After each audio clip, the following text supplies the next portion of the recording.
Hace mucho tiempo, el diablo convenció a Dios para que una vez cada 1000 años le enviara a uno de sus ángeles. Prometió que si una de esas divinas criaturas descendía al infierno, él dejaría libre las almas de 1000 hombres, una por año. Dios aceptó ciegamente, pero no quiso ser quien decidiera qué ángel descendería y sufriría de aquel tormento. Así que reunió a todos sus querubines y les preguntó si alguno de ellos tenía el valor para tomar el lugar del cordero de sacrificio. Naturalmente nadie quería, entonces pensaron que lo mejor sería dejarlo a la suerte. Cada uno sacó una pluma de sus alas y decidieron que aquel que tuviera la pluma más pequeña sería el desafortunado. La suerte escogió a un pequeño ángel de ojos turquesa para ser el cordero del diablo.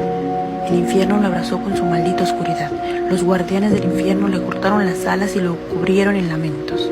El desdichado ángel lloró mares de diamantes y pensó que moriría antes de que se cumplieran los 1000 años. Entonces fue que el diablo lo reclamó, hechizado por las pequeñas chispas de luz que su querubín dejaba a su paso, resplandeciendo cada lugar en el que se encontrara. Pero el diablo no tenía ni idea de cómo tratar a un ángel, así que lo lastimó, demasiado. Se desesperaba al no poder tocarlo, porque sus manos estaban hechas para arrebatar almas y sus garras para lastimar a quien tocase. Pensó en deshacerse del pequeño ángel antes de enloquecer, al no poder tenerlo. Entonces, algo que los celestiales llamarían un milagro ocurrió. Su pequeño ángel quiso ser tocado, aun cuando sabía que sería lastimado. El infierno se congeló en ese momento, cuando el diablo enterró sus garras en la tersa piel de su ángel por primera vez y se sepultó a sí mismo en el acto. Porque sin darse cuenta, mientras él tocaba a su brillante deidad, ésta lo tocaba a él, y nadie jamás había tocado al diablo. Un día, el diablo despertó y estaba enamorado. Pero no era el amor que se le había enseñado en el paraíso, era algo completamente distinto. Era algo que solo había sido creado para él y su ángel. Era de ellos.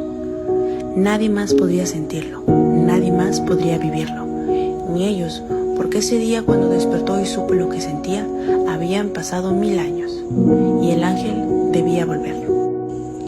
Pero el ángel ya no tenía sus alas, y se encontraba perdido por no recordar el camino al paraíso. El rey de los demonios sangró viendo cómo sus alas eran cercenadas de su espalda, cómo sus garras le eran arrancadas de sus manos, sus colmillos se usarían para forjar espadas, y su piel para hacer armaduras de fuego. El ángel ya no era ángel, y el emperador de los demonios no era un emperador, solo eran ellos dos, siendo algo que se había escapado de las manos del Creador. No eran hombres mortales, no eran deidades celestiales, y el universo forjó un paraíso solo para ellos, para que esos seres pudieran vivir ocultando su amor, porque un amor como el de ellos era tan intenso, tan mágico, que era considerado una maldición. Fueron encerrados ahí, porque nadie más debía saber que una vez existió un emperador que entró al paraíso para robarse al ángel del que se había enamorado.